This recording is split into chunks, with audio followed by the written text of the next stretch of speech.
네, 안녕하세요. 자, 지난주에 제가 그 주식 인생을 바꿔줄 템버거 발굴 기법 1탄으로 우리가 이제 제약 바이오 업종을 봤는데요. 이번 주는 2탄을 시작하도록 하겠습니다. 네, 뭐 예고해드렸던 대로 의료기기 편을 이제 볼 생각이고요. 지난주에 우리가 그 섹터별 템버거 유망주 발굴해서 제약 바이오 편을 봤거든요. 그래서 첫 강이고 저도 조금 적응이 안 돼가지고요. 약간 모니터링 하면서 좀 부끄럽더라고요. 그래서 오늘은 조금 더 빠르게 그죠? 조금 부드럽게 깔끔하게 진행해 보도록 하겠습니다. 오늘은 이제 AI 의료기기 조기 진단 미용 의료기기 해서 지난주에 제가 마지막 막방에 이 의료기기 관련해서 짧게 조금 언급을 드리긴 했는데요. 이제 본격적으로 자세히 들어가 보도록 하겠습니다. 이제 복습 겸 지난주 강의만 짧게 제가 살펴드리면 제약 바이오 1강에서 제가 강조드렸던 내용은 뭐냐면 댓글을 보니까 이해를 못 하겠다는 분들도 좀 계시고요. 어떤 종목을 추천한지도 모르겠다는 분도 계시더라고요. 제가 되게 구체적으로 찝어드렸는데도 그래서 짧게 제가 말씀드리면 제약 바이오 쪽에서 우리가 합성의약품보다는 바이오 의약품에 집중해야 되고 그 안에서도 우리가 바이오 시밀러보다는 바이오 베터 쪽으로 좀 집중하자. 바이오 베터 내에서는 그 ADC라든지 뭐 제형 변경이라든지 GLP-1 유사체라든지 여러 가지 분야들이 있는데 그 중에서 제가 좀 강조드렸던 쪽은 제형 변경 쪽에서 이제 알테오젠 같은 기업들하고요. 그죠? 그다음에 뭐 레고캠 바이오 같이 ADC 쪽에 좀 장점 있는 기업들 그리고 뭐 좀 안정적인 비만 쪽에서 한미약품 같은 기업들 그리고 자가 면역 쪽에서 한올 바이오 파마 같은 기업들이 그나마 핵심적인 기업이다 이렇게 말씀을 드렸고요. 하다 보니까 그 SK 바이오팜이나 메지온 이런 기업들도 조금 그 스토리가 있거든요. 근데 조금 몇 개를 좀 빼먹었더라고요. 그래서 제가 그 제약 바이오 쪽에 완전 전문가가 아니다 보니까 다 다루지 못해서 좀 섭섭해하시는 분들도 계신데요. 좀 양해를 부탁드립니다. 오늘 또 제가 진행을 하겠지만 아마 빼먹은 부분들이 좀 있을 건데요. 그래도 제가 막 밤새가면서 열심히 준비한 자료들이니까 서로 좀 깨달음을 얻는 시간이 됐으면 좋겠습니다. 의료기기 산업투자 인사이트 해서 이제 보시면요. 뭐 지난주와 좀 비슷한데 딱 차이점이라고 하면 바이오 산업 대비해서 실적 예측 가능성은 좀 뛰어난 편이에요. 뭐 예를 들어서 치과 쪽이라든지, 그죠? 치과 의료기기 장비 쪽, 이런 거 실적이 딱딱딱 찍히잖아요. 그 외에도 뭐 미용 관련한 기기 쪽 그런 기업들도 보면은 매출하고 영업이익하고 순이익이 딱딱딱 찍힌단 말이에요. 그걸 나중에 제가 분석하는 방법을 지난주에는 바이오 업종이었기 때문에 분석을 못 했는데 이번 주는 제가 어떻게 하는지 좀 요령을 가르쳐 드릴 테니까 여러분들도 내가 의료기기 산업에 투자를 하고 싶다. 근데 어떤 기업에 투자를 할지 모르겠다고 했을 때 표로 딱 정리해가지고 그렇게 수치상으로 딱 보면 눈에 탁탁탁 들어오거든요. 그래서 그런 종목 위주로 오늘 또 소개시켜 드릴 거고 한번 투자를 해 나가시면 좋겠고요. 제가 자료 자체는 이미 다 만들어 놓은 자료였어요. 지난 12월 초중순에 작업을 시작해서 거의 한 12월 20일 전에 다 만들어낸 자료이기 때문에 업데이트하는 과정에서 약간씩 좀 과거 자료들, 업데이트 안 된 자료들이 있는데요. 그런 부분들은 조금씩 양해를 좀 부탁을 드리도록 하겠습니다. 제가 그 바이오 쪽하고 의료기기 쪽을 좋게 보는 이유는 뭐냐면 전 세계가 고령화되고 있기 때문에 그렇거든요. 아까 제가 보여드렸지만 최근에 이 인공지능 쪽이 엄청 뜨잖아요. 어떤 시대적인 트렌드 테마잖아요. 그런 것처럼 고령화 테마도 아주 장기적이고 지속적인 테마거든요. 그렇기 때문에 계속해서 우리가 관심을 가져 나가야 됩니다. 그래서 바로 넘어가면 의료기기 업종 분류도입니다. 네. 제가 어제 다 작업을 했던 겁니다. 추가로 작업을 했던 건데요. 한번 쭉 보시면서 이거 다 보려면 힘드니까 그냥 한번 쭉 보세요. 네, 이런 식으로 구분을 제가 해드렸고 유튜브 재방송 보실 때 그때 멈춰놓고 한 번씩 여러분들도 같이 만들고 표를 만들어 놓으면 좋으실 것 같습니다. 뭐 이런 식으로 제가 구분을 했거든요. 네, 그죠? 그래서 하나 둘씩 제가 좀 유망하게 보는 쪽 중심으로 치고 들어가도록 하겠습니다. 글로벌 미용 의료기기 쪽은요, 성장성 자체는 엄청 뛰어난 그런 업종은 아닙니다. 보시다시피 한 12% 정도, 11% 정도 이렇게 연평균 성장률을 가지는 그런 시장인데요. 대신에 되게 안정적이고요. 근데 우리나라 기업들은 조금 더 성장성이 뛰어나다고 보시면 됩니다. 특히 그 성능 자체를 약간 줄이고요. 그러니까 최고급 의료 장비 대비해서 기기 대비해서 성능은 한 7, 80% 정도 수준으로 줄이고 가격은 30에서 60% 정도로 책정을 해가지고요. 경쟁력을 확보하는 거죠. 그렇기 때문에 가성비 시장에 새롭게 진출해서 그쪽에서 상당히 고속 성장을 하고 있다. 이렇게 보시면 되겠습니다. 내용이 좀 많아서 좀 빠르게 진행을 할게요. 그래서 클래시스가 뭐 선두 기업이에요. 나중에도 제가 그 도표 보면서 이 기업하고 다른 기업들의 실적을 비교해 드릴 거예요. 그러면 구분이 되거든요. 그래서 클래시스가 그냥 기준이라고 보시면 되고 그 클래시스를 기준으로 보고 비올이나 원텍이나 파마리서치나 제이시스 메디칼이나 이런 기업들을 같이 볼 겁니다. 그러니까 제 기준에서는 클래시스가 선두고 그죠? 그 다음에 비올, 원텍이 성장성이 제일 높은 기업들 같고요. 그 다음에 파마리서치가 상당히 제가 볼 때는 제일 안정적인 기업 같아요. 좀 싸다 이렇게 보이고요. 제이시스 메디칼도 나름 안정적인 그런 실적을 내고 있습니다. 최근에 조금 주춤하고 있지만요. 그래서 이 기업들의 적정 펄을 이제 어느 정도 줄까? 제가 지난주에 이런 말씀드렸잖아요. 영업이익 성장률이 예를 들어서 매년 한 50%, 40% 뛴다면 적정 펄을 갖다가 40에서 50 정도 줘도 된다. 그래서 그게 바로 PEG 개념이거든요. 성장하는 산업에 속하는 겁니다. 성장하는 산업의 PEG는 이 그로스 개념인데요. 그러니까 성장률에 따라 가지고 좀 더 멀티플을 주는 거죠.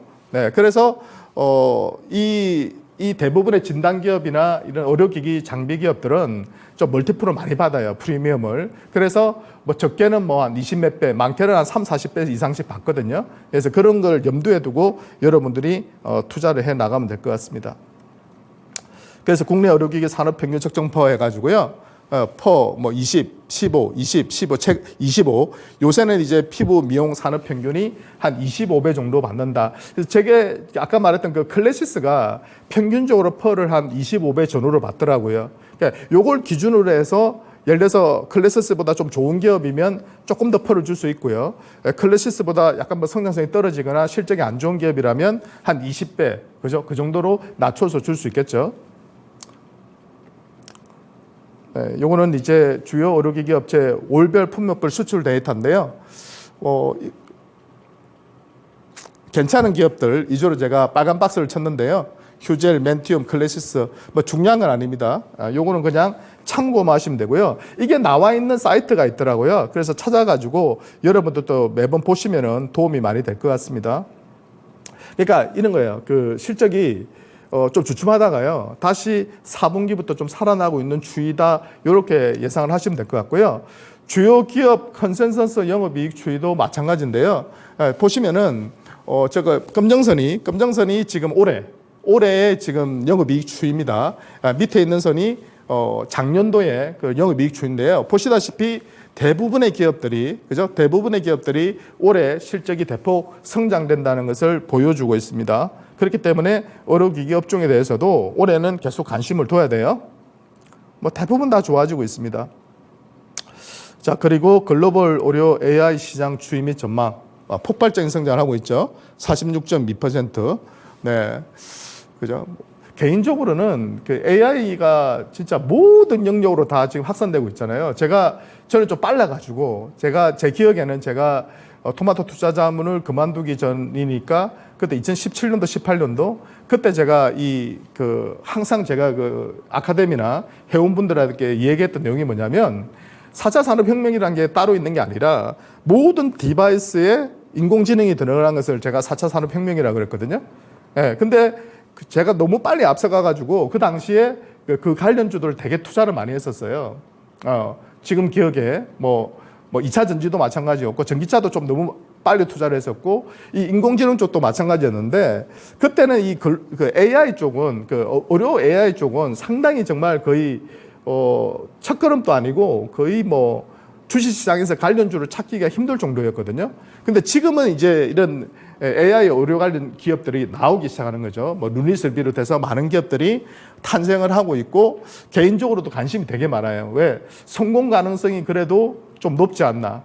인공지능을 활용해서 환자들의 그죠? 뭐 암을 발견한다든지 진단한다든지 그걸 추적한다든지 또는 신약을 개발한다든지 이런 것들이 장기적으로는 상당히 제가 볼 때는 큰 시장이 열릴 거라고 보이거든요. 당장은 아니지만 그래서 계속 우리가 추적을 해야 돼요. 대신에 이제 이런 기업들은 실적 자체가 또 안 지키니까 우리가 투자할 때 있어서 상당히 어려움을 많이 겪거든요. 그래서 그 부분은 조금 이따 같이 루닛 이야기할 때 같이 살펴드리도록 하겠습니다. 요건 그냥 한번 보세요. 중요한 내용은 다 뒤에 있어가지고 빨리빨리 진행할게요. 네, 주요 사업 내용들입니다. 그래서 쭉 보시면은 루닛, 뷰노, JLK, 딥노이드, 뭐 코어라인 소프트 이런 기업들이 있는데요. 뒤에 또 볼 수 있으니까 넘어가도록 할게요. 신약 개발보다는 역시나 루닛이나 뷰노 같은 AI 의료기기 기업들의 주가가 폭발적이다 이런 내용입니다. 이건 그냥 한번 보세요. 네.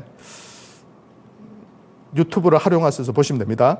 루닛의 이거는 조금 볼게요. 루닛의 주요 제품 포트폴리오거든요. 루닛 인사이트가 있고요. 루닛 스코프라고 있습니다. 루닛 인사이트는 암을 진단하는 그런 솔루션이라 보시면 될 것 같고요. 루닛 스코프는 암 치료 결정 솔루션. 그래서 이걸 갖다가 항암 치료를 해야 될 사람인지 안 해야 될 환자인지를 구분해 주는 겁니다. 그렇기 때문에 조금 더 그죠? 확장된 그래서 통합 그 AI 의료 플랫폼으로 가기 위한 그런 단계에서 요번에도 그 볼파라는 기업을 인수를 했고요. 그러니까 이렇게 사업을 진행을 하고 있더라고요. 그러니까 실체가 없는 건 아니에요. 루닛 인사이트 같은 경우는 G 헬스케어, 필립스, 후지필름, 볼파라 이런 기업들하고 다 거래를 하고 있고요. 그러니까 저런 기업들이 대표적인 기업들이거든요. 네, 그런데 그쪽에 다 공급을 하고 있으니까 실체가 없다고 볼 수는 없습니다. 그래서 루닛스코프는 좀 이제 시작하는 단계다 보니까 굵직굵직한 그런 메이저 기업들은 없지만 그래도 향후에 상당히 기대되는 그런 품목이라고 볼 수 있겠습니다. 루닛 인사이트에 뭐 개요해가지고 뭐 딴 건 뭐 볼 거 없고 이렇게 네, 판독 정확도 효율 점검. 판독 정확도가 20% 향상되고 진단 효율성도 50% 이상 되고 재검사율 감소도 30% 이상 줄어들었고요. 이런 식으로 효과가 있다는 것을 보여주는 겁니다. 그래서 암을 놓치는 비율이 무려 30%래요. 그리고 불필요한 검사 비율이 95%니까 루닛 인사이트가 효용성이 있다는 것을 보여주는 자료입니다. 루닛 인사이트 비즈니스 모델은 네, 한번 보시고요. 네. 네, 이것도 뭐 마찬가지입니다. 루닛 인사이트 효용해가지고요. 조기 진단을 하게 되면 생존율이 저렇게 확 높아진다는 거예요. 그렇기 때문에 루닛 인사이트 같은 AI 의료기기를 잘 활용하면 조기 진단을 빨리 해서요. 생존율을 높일 수 있다는 그런 내용입니다.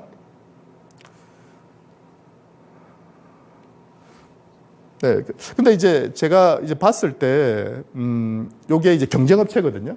예, 레드넷이라는 기업인데, 루닛 인사이트 같은 경우는 보시면은 도입 의료 기관 수에서 압도적이죠. 그러니까 2,000개가 넘어가잖아요. 근데 이제 레드넷 같은 경우는 보시면은 이 개수가 한 300 몇십 개밖에 안 되잖아요. 그러니까 이런 부분에서는 상당히 압도적이라고 볼 수가 있습니다. 근데 매출은 이 기업이 훨씬 크고요. 그리고 이 레드넷이라는 기업은 메디컬 센터를 그 사업으로 시작을 해서 인공지능 쪽으로 확장하는 기업이고, 루닛 같은 경우는 이제 AI로 시작해가지고 이걸 갖다가 의료기기를 개발해가지고 이걸 이제 메디컬 센터에 집어넣는 게 거꾸로 전략이거든요. 그래서 나중에 제가 레드넷하고 좀 비교를 해드리긴 할 건데, 여하튼 실체가 없는 기업은 아니다. 루닛은. 대신에 이제 아시다시피 뭐 예를 들어 주가가 저점에서 10배가 올랐어. 그리고 나서 이제 조정을 받고 있잖아요. 조정받고 지금 옆으로 행보하는 기간존을 거치고 있는데, 뭐 이런 성장주들의 스타일이 뭐냐면 이렇게 급등했다가 조정받고 나서 이게 뭐 고점에서 반토막 날 수도 있고 뭐 3분의 1만 빠질 수도 있고 3분의 2까지도 빠질 수도 있고요. 그 다음에 다시 고점 돌파해서 장기적으로 엄청난 시세를 내는 애도 있고요. 아니면 뭐 반동주다가 뭐 미끄러지는 애도 있고요. 그래서 뭐 저점을 더 깨고 내려가는 경우도 있거든요. 근데 루닛은 그런 식으로 뭐 저점을 깨고 내려가는 그런 흐름은 아닐 거라고 저는 판단을 하고 있습니다. 실체가 있고, 지금 진행하는 상황들도 보면 M&A를 통해서 그죠, 경쟁력을 높이고 있고, 통합 AI 플랫폼으로 가고 있고, 여러 가지 측면에서 보면 우리나라에서 정말 이런 그 메이저급 의료기기 업체가 나올 수 있을까 하는 그런 기대를 가지게 하는 부분들이 있더라고요. 저도 어제도 공부한다는 차원에서 이 루닛 의장, 그죠? 이사회 의장의 그 인터뷰하는 유튜브를 제가 제법 길더라고요. 그걸 한번 쭉 다 들어봤는데 상당히 방향성은 좋은 것 같아요. 그러니까 상장시켜서 자금 조달이 되니까 이제 그 좀 매력적인 기업들을 인수합병해가지고 덩치를 키우고 경쟁력을 높이고 결국엔 통합 AI 플랫폼으로 나아가는 과정이거든요. 근데 문제는 실적이 언제 나오느냐의 문제겠죠. 그래서 당장 제가 볼 때는 영업이익을 내기는 힘들 것 같고요. 올해도 그렇고 내년도도 그렇고 아마 몇 년 동안은 힘들 것 같고 중요한 것은 이런 기업은 이제 매출이 중요하거든요. 그러니까 매출 성장률이 얼마만큼 빠르게 진행이 되느냐 그 부분을 체크하면서 여러분들이 투자의 기회를 잡아 나가시면 좋겠다는 생각이 좀 듭니다. 그래서 매출 성장 확인 시 릴레이팅이 가능하다 이렇게 말씀드렸는데요. 요건 나중에 제가 한번 설명을 드릴 건데 뭐 다른 기업하고는 약간 성격이 달라서 누닛하고 아까 레드넷하고 요거만 비교할 건데 지금 레드넷이 시총이 3조를 넘었어요. 지금 저 예전 자료에서 지금 한 2조 4천억이 나와 있는데 지금 3조 원을 넘은 상태거든요. 근데 뭐 나중에 설명을 드릴게요. 여하튼 루닛의 참 이 가치를 평가하기가 너무 어렵긴 하더라고요. 그래서 참 이런 기업들은 투자가 어려운 거죠. 그래서 나중에 그 전략적인 부분은 제가 말씀을 좀 드릴게요. 루닛 인사이트 연간 매출주 그냥 뭐 그래도 꾸준히 증가하는데 뭐 몇십억 수준에서 뭐 그죠? 뭐 100억, 150억 뭐 다 합하면 좀 더 되겠죠. 근데 몇백억 단위예요. 몇백억 정도 수준이기 때문에 뭐 27년은 돼야지 한 1,000억이 넘어가는 수준이기 때문에 큰 의미를 둘 수는 없죠. 당장은 보면. 그렇지만 매출이 성장한다는 것에 의미를 둘 필요는 있습니다. 우리 최근 매출액 추이. 이것도 보시면 분기 매출인데요. 뭐 엎치락뒤치락하죠. 연간으로는 쭉 늘었어요. 근데 이제 분기로 보시면은 요 부분을 보시면 1분기 대비해서 2분기 줄고 3분기도 줄었죠. 그래서 실적은 자체는 이제 분기 실적 계속 좀 떨어지고 있는 상태고요. 요 루닛스코프 같은 경우도 보시면은 늘긴 느는데 분기별로 보면 들쭉날쭉하긴 해요. 그래서 아직은 보면 초기 성장주다 보니까 성장하는 기업이다 보니까 실적의 안정성이 좀 떨어지고 있다는 것은 분명히 보입니다. 볼파라 유방암 검진 특화 AI 플랫폼 기업을 2,500억에 인수를 했고요. 이 자금 조달을 개인적으로는 루닛 주주분들이 좀 보시면 또 화를 낼 수도 있겠지만 예를 들어서 자금 조달을 또 유상증자를 한다? 안 할 걸로 보이는데 또 유상증자를 한다면 주가가 좀 출렁거릴 수 있잖아요. 그러면 좀 기회가 되지 않을까 하는 생각은 개인적으로는 좀 가지고 있는데요. 아마도 어제 제가 인터뷰하는 내용들을 쭉 들어봤을 때는 유상증자보다는 기존에 지금 유증을 해놨잖아요. 현금이 있으니까 그걸 제가 볼 때 일부 활용하고 나머지는 뭐 제3자 배정이나 어떤 자금을 좀 끌어오지 않을까 하는 생각도 좀 들더라고요. 그래서 뭐 그렇게만 좀 알고 계시면 될 것 같습니다. 여하튼 볼파라를 인수해서 단기로는 미국 내의 그런 매출을 확대하는 것이 목적이지만 장기적으로는 AI 통합 플랫폼으로 가기 위한 그래서 제가 다른 기업들하고 좀 비교되는 부분은 뭐냐면 루닛이 그러니까 다른 기업들은 어떤 특정 그 암이나 뭐 특정 어떤 폐질환이나 이런 쪽에 특화된 그런 AI 의료기기를 만드는데 루닛은 그걸 계속 그죠 확장해 나간다는 거죠. 그러니까 유방암, 뭐 폐암 이런 식으로 막 확장해 나가기 때문에 나중에는 뭐 통합적으로 모든 것을 다 해결할 수 있는 그런 사업 구조를 비즈니스를 구현하려고 하는 것 같더라고요. 그래서 유심히 지켜봐야 되고요. 보시면 루닛 연간 실적 뭐 232억, 뭐 303억, 450억 좀 미비하죠. 그렇지만 성장률 자체는 나름 괜찮게 지키고는 있습니다. 네. 매출 성장에 주목해라 이렇게 좀 말씀을 좀 드리고 싶고요. 이제 여기서 제가 좀 말씀드리고 싶은 것은 레드넷이 1조 8천억 찍었더라고요. 재작년에 매출을. 그리고 작년 아마 매출은 3분기, 분기 그 실적을 보니까 한 5천억대 다 찍었더라고요. 분기마다. 그래서 아마 매출이 2조 원대를 돌파할 것 같아요. 그지? 그러니까 메디컬 센터 기반의 기반으로 이제 AI를 적용하다 보니까 루닛하고 우리가 시총을 단순 비교하기는 좀 어렵거든요. 루닛이 지금 2조 원대, 오늘 제가 확인을 못 했는데 한 2조 2천억, 3천억 왔다 갔다 했잖아요. 그러니까 그 정도 수준인데 매출액은 너무나도 차이가 나는 거죠. 그래서 쟤들은 메디컬 센터 기반으로 이미 매출을 쌓아놓은 상태에서 AI로 진출했고, 루닛은 아무래도 AI 쪽에서 진출하다 보니까 매출 차이가 엄청나는 거죠. 그래서 뭐 단순하게 얘는 몇 조 원의 매출을 내는데도 지금 시총이 3조 원인데, 지금 매출도 거의 없는 애가, 무조건 시총이 뭐 2조가 넘는다. 그래서 엄청 거품이다. 이렇게 단순하게 비교하기는 쉽지는 않습니다. 근데 저는 조정폭 자체는 모르겠어요. 어느 정도 조정받고 갈지는 그건 신의 영역이거든요. 그래서 저는 루닛에 대한 생각은 이렇게 좀 정리를 해드리고 싶어요. 기존에 투자하고 계신 분들은 일단 가져가도 큰 무리는 없겠다. 단지 지금 시점에서 루닛을 매수를 하시려고 하는 분들은 비중 있는 투자는 조금 지양했으면 좋겠어요. 예를 들어서 제가 이 종목을 투자한다면 저는 예를 들어 다른 업종을 지난주에 말씀드렸거나 오늘 말씀드리거나 다음 주에 말씀드리거나 그때 소개시켜드린 그런 종목에서 여러분들 수익을 내셔가지고요. 조금씩 수익이 날 때마다 수익금으로 이렇게 조금씩 모아가는 전략. 어떤 특정 시점에서 특정 가격에서 제가 볼 때 비중 있게 투자하는 것은 루닛과 완전 주식 인생을 함께 하는 거거든요.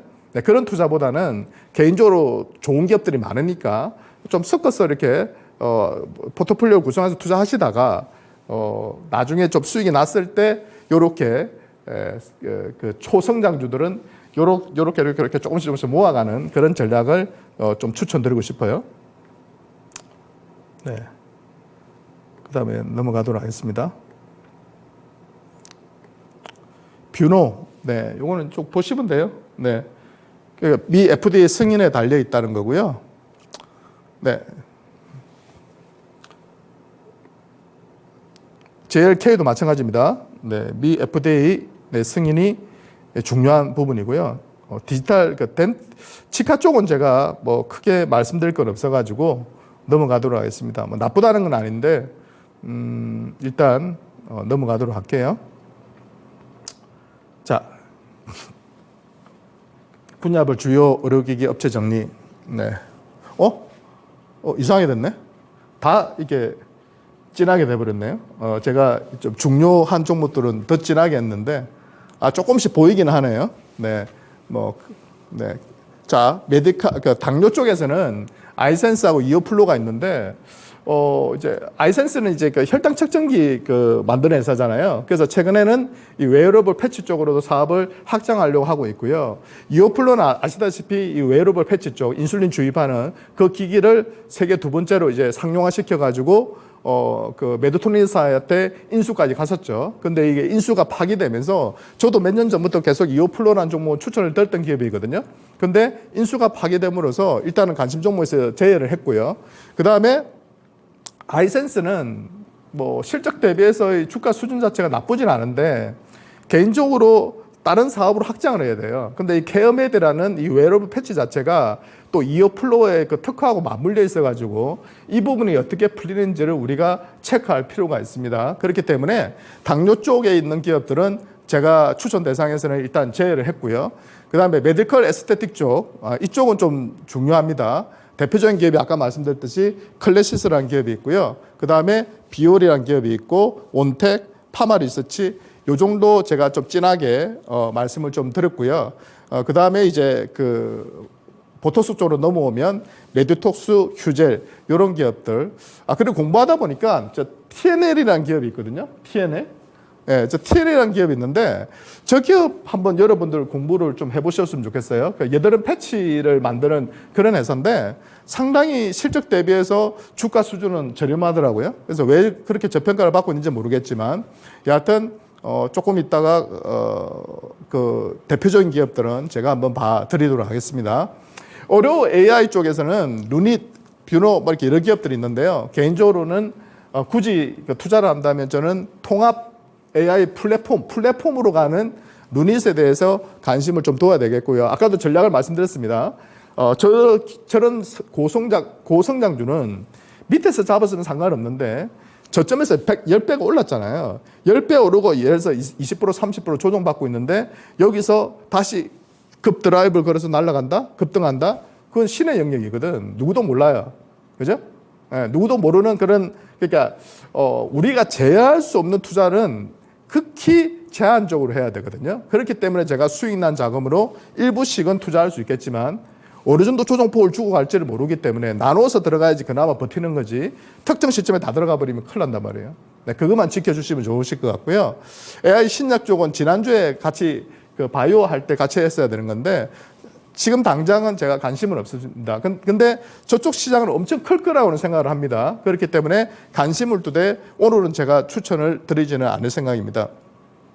수술 재생 의료 쪽에서는요, 제가 원래 그 추천 좀 드리고 싶었던 종목은 오스테오닉이었어요. 예, 그래서 그 지난주에 제가 이거 설명드리면서 진단 쪽에서 템버거 기업이 나올 수도 있다 이렇게 말씀드렸고 수술 재생 의료 쪽에서는 다른 기업들도 다 괜찮거든요. 여러분들이 이게 분석해 보시면 근데 오스테오닉이라는 기업이 좀 눈에 들어오더라고요. 이 기업은 이제 예를 들어서 어디 부러지거나 이렇게 뼈가 부러지거나 이렇게 관절이 부러지거나 했을 때 거기에 어떤 금속 소재나 신재생 소재나 이런 것들을 이제 해가지고 하고요. 그 다음에 임플란트, 그 다음에 이렇게 여러 가지 그 부분에 그런 사업을 진행하는 그런 기업인데요.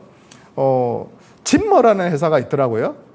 저도 요번에 공부하면서 봤는데, 짐머라는 회사가 있는데, 시총이 한 30조 이상 되는 엄청난 그런 기업인데요. 그 기업하고 이제 이 기업이 거래를 하고 있더라고요. 그래서 한번 그 마진이, 국내 마진보다 이 수출 마진이, 해외 마진이 한 2배 높다고 하는데요. 올해부터 제 생각에는 수출이 크게 늘어날 걸로 보입니다. 그래서 좀 관심을 두세요. 제가 처음 봤을 때 되게 쌌는데 왜 자꾸 이렇게 오르는지 모르겠어요. 그래서 최근에 좀 많이 올라가지고 좀 아쉽긴 한데 좀 조정 줄 때 그럴 때 좀 관심을 두시면 좋겠다는 생각이 듭니다. 얘는 이제 시총이 한 1,000억밖에 안 돼요. 1,000억, 1,100억. 제가 처음 봤을 때는 900억대도 있었거든요. 그래서 분석하면서 요런 조그만 강소기업들이 정말 우리가 초기에 잘 선점하면 이런 애들이 정말 텐베거가 될 수는 있잖아요. 그렇기 때문에 오스테오닉도 여러분들 한번 공부를 해보셨으면 좋겠어요. 그래서 이게 매출과 영업이익이 처음에는 이게 주가가 좀 잠잠하다가 매출하고 영업이익이 급성장하는 그런 시점에 주가가 팍 하고 급등하거든요. 그래서 좀 단기 투자하시는 이런 분들은 투자하시면 안 되고요. 제 강의 듣지 마시고 대신에 약간 중장기로 보시는 분들은 꾸준히 좀 관심을 둘 필요는 있다. 하지만 얘도 덩치가 크지 않기 때문에 비중 있게 투자를 하시면 안 돼요. 조금씩 관심을 두시면 좋으실 것 같습니다. 그 다음에 덴탈 쪽은 넘어가도록 할게요. 제가 그렇게 매력적으로 보이는 종목이 없어서 좀 넘어가도록 하겠습니다. 진단 쪽에서는 제가 지노믹트리를 좀 관심 있게 지켜봤고 좀 추천을 드리고 싶었어요. 그 다음에 바디트메드도 회사 내용이 괜찮더라고요. 한번 공부해 보세요. 네, 나머지 종목들은 그렇게 넘어가도록 하겠습니다. 자, 그리고 여기서 제가 이걸 안 봤구나. 여기 보시면 이 메디컬 에스테틱 쪽에서 메디톡스하고 휴젤하고 있잖아요. 공부하다 보니까 그러니까 여러분들도 같이 그냥 공부했으면 좋겠다 싶어서 이제 이 부분이 이 차성용 대표라는 분이 LG 생활건강을 그동안 이끌어 왔잖아요.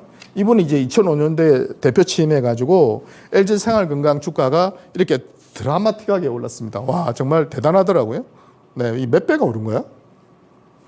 여하튼 그 능력은 인정해 줘야 될 것 같아요. 왜냐하면 매출이 정말 꾸준히 영업이익이 늘면서요. 주가도 엄청난 상승을 했거든요. 코로나 이제 사태 얻어맞으면서 주가도 이제 미끄러지면서 폭락하긴 했지만 정말 대단한 그런 그 실적을 냈고, 낸 이유가 여기 보시면 이런 식으로 이제 실적이 좋아졌거든요. 와, 정말 대단해요. 저는 이렇게 앨런 머스크나 이런 분들 보면 좀 존경스럽더라고요. 머스크 같은 경우도 보면 되게 천재적이지 않아요? 그죠? 테슬라라는 것을 다 안 된다고 할 때 전기차를 성공시켰고, 그죠? 그리고 나서 또 이걸 또 그죠? 이 생태계를 갖다가 키워가지고 로봇으로 또 진출하고 우주 산업으로 진출하고 참 보면은 정말 대단하신 것 같아요. 좀 우리가 좀 배워야 되는데 그죠? 천재가 아니다 보니까 그러니까 노력을 해야죠. 천재가 아니니까. 차소연 부회장이 M&A 성과 한 20몇 개를 했더라고요. 그렇게 해서 특히 이제 화장품이나 이런 쪽 사업으로 엄청난 투자를 해가지고요. 화장품 실적을 막 급증을 시켰거든요. 그래서 아마도 요번에도 이 사람이 휴젤 이사의 의장으로 취임을 하셨는데요. 그러니까 이분이 이제 이렇게 취임을 해가지고 결국은 또 제가 볼 때 M&A나 뭐 이런 쪽으로 나서지 않을까 하는 그런 생각이 듭니다. 그래서 휴젤의 기업 가치 상승의 전제 조건은 뭐 실적 자체는 나쁘지 않아요. 나중에 제가 뒤에서 보여드리겠지만 뭐 매출이나 영업이익이나 이런 것들은 전혀 나쁘지가 않거든요. 네, 그럼에도 불구하고 주가가 왜 저렇게 못 갈까 제가 궁금해서 이렇게 저도 분석을 해봤는데요. 뭐 아시다시피 제일 중요한 게 메디톡스하고의 소송. 네, 저 부분이 제일 중요한 거죠. 균주 소송. 저 부분이 해결이 안 되다 보니까 주가의 어떤 발목을 딱 잡고 있는 것 같고요. 그 다음에 또 하나는 미국 시장 진출을 하려고 했잖아요. 톡신을. 미국 시장 진출하려고 했는데 계속해서 지금 뭐 보안 요청하고 또 재신청하고 이러면서 시간을 몇 년 끌었습니다. 그러면서 미국 시장이 이 보톡스 쪽에서는 보면 한 60에서 70% 정도 시장이거든요. 근데 이 시장에 진출을 하지 못하다 보니까 그죠? 전체적으로 이 휴젤의 전체 매출에서 한 절반 정도를 이 보톡스가 차지하고 있는 톡신 쪽이 차지하고 있는데요. 그러니까 이쪽이 지금 아쉽게도 더 성장을 뭐 가파르게 못하는 거죠. 다른 나라 진출해서 만회를 하고 있지만 그 부분이 되게 아쉬운 부분인데 저 부분은 일단 올해 빠르면 1분기, 늦으면 2분기 안에, 그러니까 상반기 안에는 결정이 날 것 같아요. 그러니까 실사를 1월 25일 날 나온다고 하니까요. FDA에서 저 부분이 어떻게 결과가 나오는지. 저걸 선반영해서 최근에 주가가 조금씩 많이 올라오는지는 모르겠습니다. 여하튼 저 부분이 있고요. 그 다음에 이제 제일 중요한 거, 차승용 매직은 한번 기대해보고 주주 친화적인 정책도 쓰더라고요. 자사주 매입해서 속아가고 이런 부분은 투자 관점에서 보면 저는 이런 건 참 좋다고 보거든요. 능력 있는 경영진을 데리고 오고 그 다음에 주주 가치 제고하고 그러면 이제 미국 시장 진출하면 대박이고 이제 하나 요것만 해결되면 되잖아요. 가장 주가의 최대 변수. 그래서 제가 막 기사들을 찾아보다 보니까 균주를 뭐 소송해서 제외했다 이 얘기가 나오길래 대박. 그러면 진짜 휴재를 투자해야겠는데? 이건 균주 부분이 제외되면 그래서 제가 계속 찾아봤어요. 안 나와 기사에는. 회사 측에서도 애매하게 답변하고요. 노코멘트. 그러니까 쉽게 말해서 균주 쪽이 제외되고 제조 공정성에 대해서만 특허 도용을 소송을 진행한다면 이건 별거 아니란 말이에요. 그러면 휴젤 입장에서는 훨씬 더 유리한 거죠.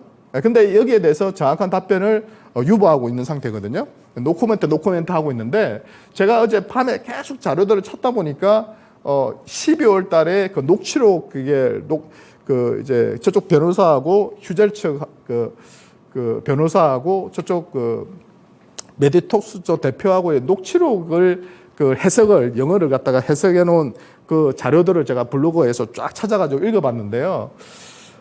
그게 균주 부분이 빠진 게 아닌 걸로 판단이 되더라고요. 그러니까 1에서 19까지의 특허 도용 균주 소송이 도용 위반 내용이 있다면 한 개만 빼고 나머지는 여전히 유효하다고 해석을 하더라고요. 네, 그렇게 본다면 휴젤이 무조건 유리하다고 볼 수는 또 없는 국면이거든요. 네, 그렇기 때문에 제가 소송 부분이니까 예민하기 때문에 이 부분을 제가 독단적으로 어떻게 될 거다 이렇게 말씀을 못 드리잖아요. 근데 제가 그냥 시나리오를 짜서 생각해 보면 성소한다면 대박. 그죠? 성소한다면 대박. 그렇지만 패소한다면 일시적으로는 출렁거릴 수밖에 없겠죠, 주가가. 네, 그래서 빠질 수도 제법 좀 충격을 받을 수 있겠죠. 대웅제약처럼. 대웅제약이 그래서 주가도 충격받고 그다음에 로열티 21개월인가 또 줘야 되고 또 저쪽에 미국 파트너사도 지분도 줬고 이런 식으로 해서 합의를 봤잖아요. 그래서 제 개인적인 생각은 휴젤이 되게 제가 볼 때 사업 구조도 그렇고 싸긴 싸요. 좋아요. 매력적인 기업입니다. 지금은 좀 오르긴 했지만 근데 패소를 개인적으로는 빨리 성소를 하든 패소를 하든 이 불확실성이 해소되는 게 되게 중요한 것 같아요. 그래서 빨리 열려서 패소하고 합의금을 준다든지 이 휴젤의 그 경영진들이 대부분 펀드 성격의 그런 투자를 한 경영진들이기 때문에 제가 볼 때는 감정적으로 싸울 것 같지는 않고 잘 합의를 봐서 빨리 비용을 지불하고 이 불확실성을 해소하고 미국 시장에 진출한다면 휴젤은 장기적으로는 상당히 좋은 주가 움직임을 보여줄 거라 보거든요. 그래서 그 변수가 하반기에 남아 있는 겁니다.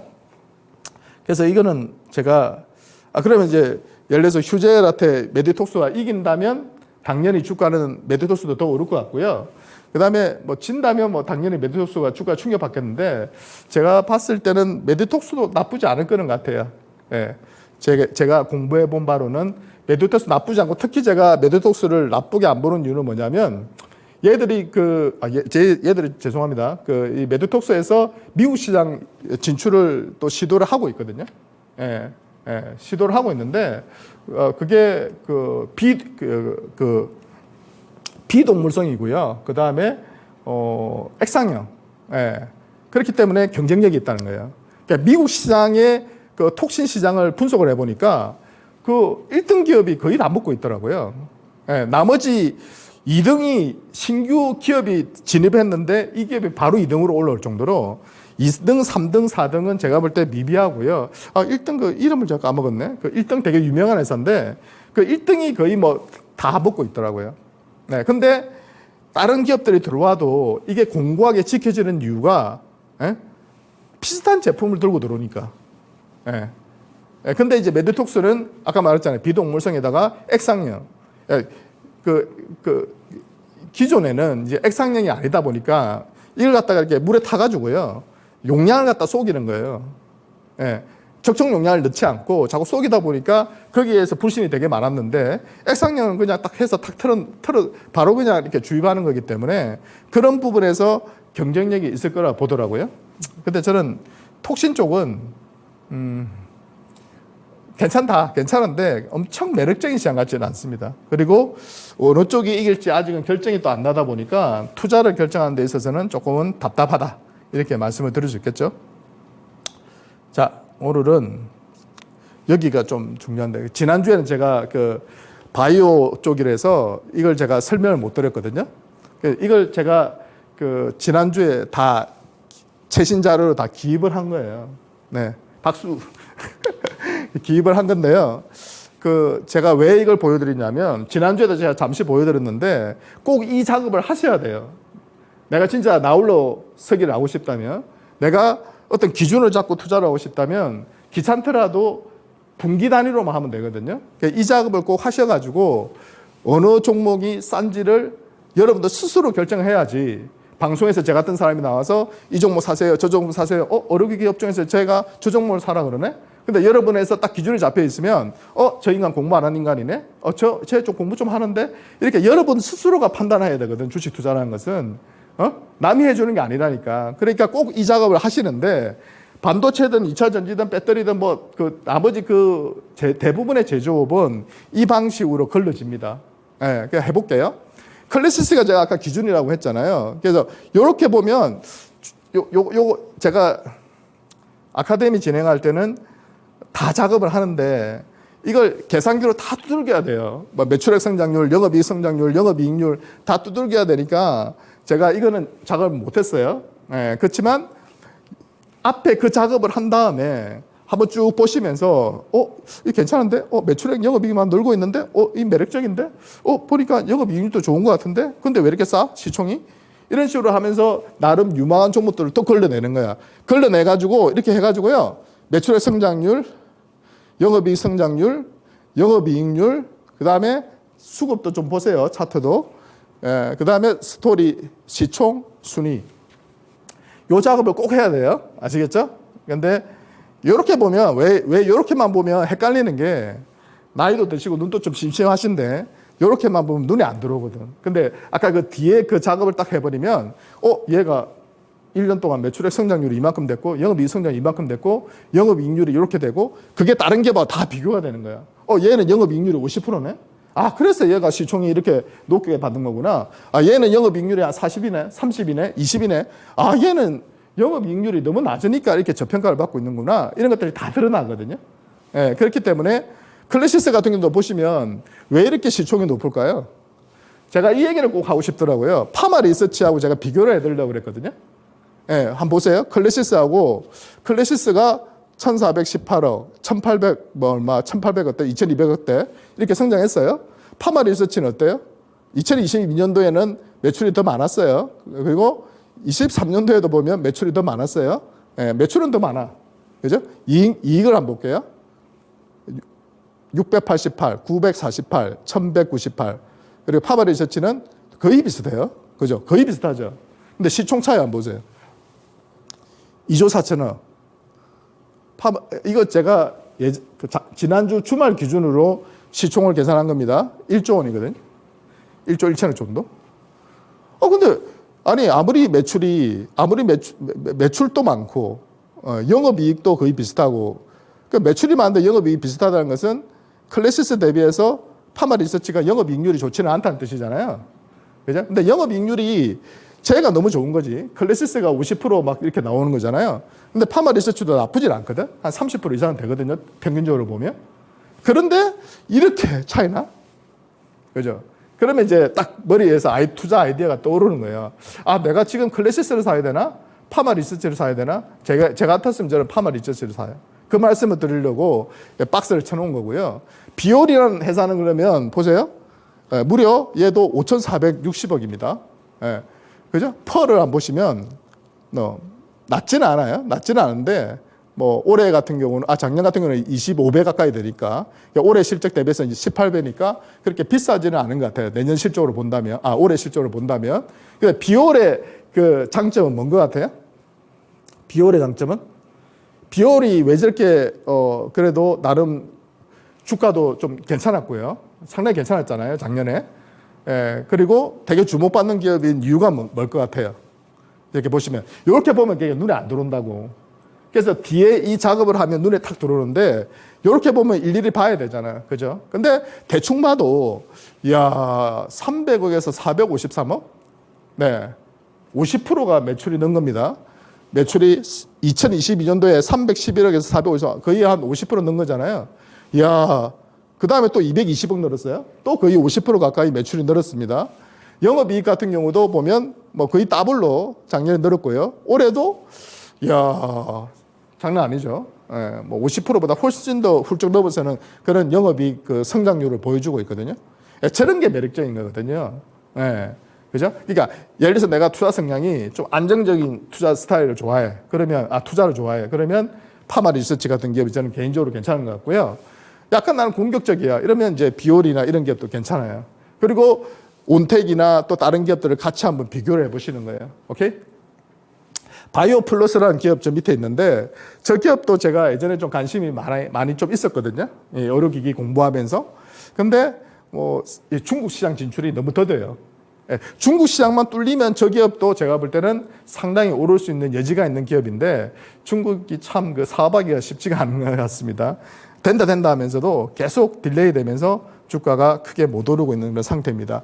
그 다음에 이제 보세요. 아까 제가 휴젤이 메디톡스 비해서는 되게 싸다고 했잖아요. 매출액에서부터도 압도적이고 이익률도 보시면은 거의 올해도 보면 영업이익이 2배 정도 많습니다. 근데 시총은 비슷하죠. 그 이유가 아까 말했던 그런 이제 소송, 미국 시장 진출, 그죠? 그래서 개인적으로 휴젤은 저 소송의 이 굴레만 벗어나게 된다면 주가 수준은 제가 볼 때 상당히 매력적인 것 같아요. 그렇기 때문에 이 부분 좀 참조하시고요. 요거 참조하시고 10분 남았다고 이거 되겠나? 의료기기 템버거 지루믹틀입니다. 좀 진이 빠지긴 했어요. 그래서 제가 좀 뭐 이미 다 만들어 놓은 자료를 해서 최근에 좀 급등을 해서 제가 좀 빼버릴까 하다가 뭐 보너스 종목 뒤에도 제가 한 종목 드릴게요. 대신에. 그래서 지노믹트리를 원래는 제가 템버거로 의료기기 업종의 탑픽으로 제가 추천을 드리려고 했는데요. 이 회사는 이제 시간이 없으니까 제가 빨리빨리 말씀드리면 그 얼리텍 C 얼리텍 B 이래가지고요. 여기 보시면 대장암, 방광암을 진단하는, 조기 진단하는 그런 이제 기기입니다. 그래서 뭐 우리가 뭐 분변 잡열 검사에서 뭐 이런 거 하잖아요. 그걸 이제 대체하는 그런 거. 그러니까 뭐 대장 내시경 하기 좀 불편하잖아요. 그럼 저런 걸 이제 대체를 하는 겁니다. 그래서 제일 중요한 포인트는 이 부분, 조기 진단 허가, 건강보험 적용되는 거. 예. 그러니까 올해 안에 건강보험 적용된다고 회사 측에서는 밝히고 있는데 이 부분 되는 거. 미국 허가 임상 지금 진행하고 있는데요. 요거 잘 마무리되는 거. 그리고 요거는 시간이 좀 필요하죠. 26년도. 미국 시장이 제일 큽니다. 그렇기 때문에 이 진출하는 것이 되게 중요하고요. 중국도 지금 현재 진행을 하고 있고 올해 안에 허가를 받는다고 하는데 요런 부분들을 우리가 잘 봐야죠. 방광암 쪽도 지금 미국 시장에서 진출을 시도하고 있는 상태입니다. 근데 왜 제가 이 기업을, 이거 넘어갈게요. 똑같은 내용이에요. 똑같은 내용이니까 이건 다 넘어가겠습니다. 네, 이거 방금 말씀드렸던 내용입니다. 그냥 나중에 유튜브 보시면서 그냥 반복해서 보시면 될 것 같고요. 이런 모양입니다. 근데 제가 그걸 막 검색을 해봤거든요. 들어가서. 그러니까 하는 과정이 조금 불편하긴 하더라고. 근데 뭐 일단 그걸 갖다가 찍어서 하여튼 넣어야 되니까요. 그런 뭐 그래도 분변 잡열 검사보다는 좀 깨끗하다고 하더라고요. 미국 사람들도 다 그렇게 해요. 네. 중요한 거는 중요한 건 요거죠. 지노믹트리 얼리테시 그 경쟁 제품 비교인데요. 이게 지노믹트리 제품이 대변 양도 좋고요. 대변 양도 좋고 바이오 마크 같은 경우도 훨씬 적겠습니다. 예. 한 개를 제가 알기로는 쓰는 걸로, 이거 안 나와 있네. 한 개 쓰는 걸로 알고 있고요. 이쪽은 9개를 쓰는 걸로 제가 알고 있습니다. 민감도가 대장암 90 뭐 이렇게 나오잖아요. 그러니까 이건 이제 민감도는 뭐냐면 예를 들어서 이게 대장암 걸린 사람이 대장암이라고 나오는 확률을 말하는 겁니다. 90% 정도 정확하다는 뜻이고요. 특이도는 뭐냐면 방광암이 아닌 사람을 방광암이 아닌 사람을 방광암이 아니라고 판정하는 걸 갖다 특이도라고 해요. 그래서 민감도에서는 약간 지고 있지만, 그죠? 조금 지지만 예를 들어서 특이도 같은 경우는 어때요? 네, 오히려 또 지노미트리가 좋죠. 네, 그래서 경쟁력이 있다는 거예요. 그러니까 쉽게 말하면 성능은 비슷해. 성능은 비슷하고요. 예를 들어서 제일 중요한 게 뭐냐면 검사 시간. 8시간, 26시간. 그죠? 훨씬 빠르죠. 검사 비용. 국내에서는 10만 원, 미국에서는 한 $200 정도니까 뭐 한 226만 원 정도. 그 정도 되겠죠. 그렇지만 여기 보시면은 이그젝트 사이언스의 제품은 $500니까요. 거의 한 60만 원이 넘어가는 겁니다. 그래서 경쟁력이 훨씬 더 있다. 이게 여기에서 우리가 투자의 아이디어를 시작한 거고요. 이건 똑같은 내용이에요. 내용은 거의 똑같습니다. 민감도도 제가 말씀드린 거고요. 그래서 요거는 그냥 이거는 이제 그 방광암 쪽도 성능이 되게 좋죠. 민감도 특이도에서 확실히 경쟁 제품 대비해서 앞서갑니다. 그래서 이 부분도 여러분들이 그냥 보시면 됩니다. 이그젝트 사이언스 매출액 전망. 네. 재작년에 2조 7천억대 매출을 달성했더라고요. 엄청나죠? 이그젝트 사이언스 연간 실적 추이 보시면은 계속 적자입니다. 네, 계속 적자. 네. 매출액은 엄청 많은데 뭐 수천억의 적자를 계속 내왔던 기업이에요. 그러니까 여기도 보시면은 단기 순손실이 무려 8천억 이상 났습니다. 재작년에도. 그래서 제가 요 분기를 안 뽑아봤거든요. 분기를 뽑아오니까 2022년도까지 계속 적자가 엄청나다가 이게 조금 줄어듭니다. 줄어들다가 지금 작년 상반기까지도 계속 적자를 내다가 3분기에 극적으로 10억 정도의 순이익을 냈습니다. 이제서야 이제 흑자 전환한 거죠. 경쟁업체 이그젝트 사이언스 시총 추이입니다. 21년도에 시총 30조를 돌파했고요. 지금은 한 반토막 나가지고 현재 시총은 16조에서 17조 정도 됩니다. 그러니까 뭐 매출 한 2조 원대 정도 내고 있고 시총이 그전엔 더 적게 냈겠죠. 근데 3조 원을 돌파했고 현재는 또 16조, 17조 정도에서 거래되고 있습니다. 계속 적자 냈던 기업인데. 자, 이게 그 진호 믹트리에서 제시한 2025년 예상 매출인데요.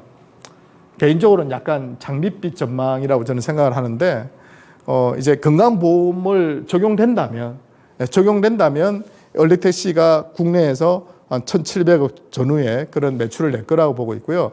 영업이익 800억. 그 다음에 얼리텍시 같은 경우도 한 700억 중국 쪽에. 그죠? 그 다음에 연립대비 미국 쪽에서 400억. 이렇게 해서 영업이익이 1,700억, 2,800억 매출에 1,700억 정도의 영업이익을 낸다. 이렇게 지금 얘기를 하고 있는데요. 저는 개인적으로는 지난주에 제가 알테오젠을 설명드릴 때는 나름 좀 구체적인 내용들이 많았어요. 예, 주식 투자는 어떻게 보면 이게 확률 게임이잖아요. 근데 물 한잔 하고 가겠습니다. 근데 제 판단에서는 약간 장밋빛이 좀 깔려 있는 것 같아요. 그래서 영업이익률이 저렇게 많이 나올 수 있는 근거에 대해서 제가 확신을 못 가지겠더라고요. 네, 그렇지만 시장 자체는 크고 관련 회사도 이그젝트 사이언스라는 기업도 실적 자체는 안 좋았지만 시총이 30조까지 찍었기 때문에 시장 규모 대비해서 이제 지노믹터리가 미국 시장 진출하고 건강보험 적용받고 이렇게 하면 제가 볼 때는 분명히 업사이드는 주가상으로 있을 거라고 보는데요. 체크를 계속 해 나가야 돼요. 특히 올해 건강보험 적용되는지. 그게 성공한다면 제 생각에는 주가가 상당 부분 뛰어오를 수 있거든요. 네, 그래서 그런 부분들을 계속 잘 체크해 나가면 될 것 같습니다. 그럼 될지 안 될지는 그거는 이제 여러분, 제가 판단할 영역은 아니고요. 잘해 나갈 거로 기대를 해볼게요. 퀴즈 1선입니다. 현재 시총 1,700억이고요. 1월 8일 기준입니다. 실적을 지금 이렇게 내고 있어요. 제가 금융업종은 배워 산다 해서 제가 다루지 않을 거기 때문에 지노믹터리가 막 오르길래 여러분들에게 하나 퀴즈를 내려고 그래요. 한번 찾아보세요. 이 기업이 뭔지. 2023년 실적 감안시 적정 시총은. 네. 이게 금융주입니다. 제가 금융주 잘 추천 안 하거든. 네, 별로 매력이 없어서. 근데 이제 모 생명회사에서 GA 보험대리점 업체를 인수를 했대요. 2,500억에. 그러니까 인수한 회사의 실적이 영업이익만 보세요. 한 214억 정도 하는 회사를 2,500억 전후, 그러니까 밝히지는 않더라고요. 그러니까 2,000억 후반대라고 하는데 그냥 보수적으로 한 2,500억 전후로 보면 될 것 같고요. 추천 기업은 지금 시총이 한 1,700억대입니다. 이것도 지난 주말 기준입니다. 피인수 기업은 2,500억 아까 인수 당했다고 했죠. 210억, 273억. 2023년 1월에 인수를 했거든요. 그러니까 2022년 실적을 보고 이 회사를 인수를 한 거예요. 2,500억을 주고. 네, 근데 그때 당시에 제가 지금 추천하고 싶은 기업은 273억의 실적을 냈습니다. 영업이익을. 그리고 추천 기업이 경쟁사 3분기 누적 실적 주인데요. 요게 이제, 추천 기업. 요 기업이 피인수 기업입니다. 아까 말했던. 많이 쪼그라들었어요. 214억에서 44억으로 쪼그라들었고요. 273억에서 지금 3분기까지 누적입니다. 297억이니까 아무래도 4분기 실적이 나와봐야 되겠지만 한 400억 정도 영업이익 한 것 같아요. 아까 217억에 2,500에 인수했다 그랬죠? 그럼 400억 정도 하는 회사는 얼마에 인수할까요? 한다면. 그죠? 2배잖아요. 2배니까. 그럼 2,500에 인수하니까 5,000억 정도 돼야 인수할 거 아니에요. 근데 지금 시총이 1,700억인데? 더 갈까요? 안 갈까요? 맞춰보세요. 유튜브 댓글 아래 적어주세요. 맞추신 분들은 제가, 아카데미 무료 수강권을 나중에 드리려고 해요. 그러니까 적어주시면 제가 골라가지고 성의껏 적어주신 분들, 유튜브 또 후기 평가해 주시고요. 아까 반도체하고 좀 2차 전지하고 다음 주 강의를 준비 중에 있는데요. 제가 올해 못할 거니까 이 강의를 여러분들 원하는 걸 먼저 해드리고 싶으니까요. 그것도 같이 댓글에 올려주시면 제가 보고 호응이 많은 그 업종을 다음 주에 봐드리려고 해요. 원래는 메모리 반도체 쪽하고 비메모리 해드리려고 했는데 제가 이렇게 쭉 모니터링 해보니까요. 2차 전지나 전기차 배터리 쪽에 엄청 관심이 많으시더라고요. 그래서 그쪽은 어떤 기준을 제가 잡아드리고 싶어가지고 근데 메모리 쪽도 나름 재밌을 것 같은데 여러분들이 선택해 주세요. 그러면 제가 보고 준비해서 다음 주에 또 좋은 자료로 강의를 하도록 하겠습니다. 저는 강의 준비할 때 항상 감동을 줘야 된다는 생각으로 준비하거든요. 그러니까 저를 설득을 못 시키면 여러분들도 저는 설득할 수 없다고 생각을 해요. 그렇기 때문에 믿기지 않겠지만 되게 완벽주의적인 성향이 강해요. 그래서 정말 열심히 준비하거든요. 그래서 조금은 미흡한 부분이 있더라도 좀 양해해 주셨으면 좋겠고, 정말 열심히 그렇게 준비하는 이유는 뭐냐면 우리는 너무 수많은 정보에 노출되어 있거든요. 근데 기준이 없어. 기준을 잡아야지만이 그 정보가 진짜인지 가짜인지를 알 수 있거든요. 그런 기준을 잡아드리는 게 제 목적이고, 제 이 강의를 통해서 업종별로 그런 기준을 잡아드리면 여러분들이 어떤 정보에도 휘둘리지 않고 자기만의 길을 갈 수 있을 거라고 생각합니다. 오늘 또 마무리하고요. 저는 다음 주에 뵙도록 하겠습니다. 감사합니다.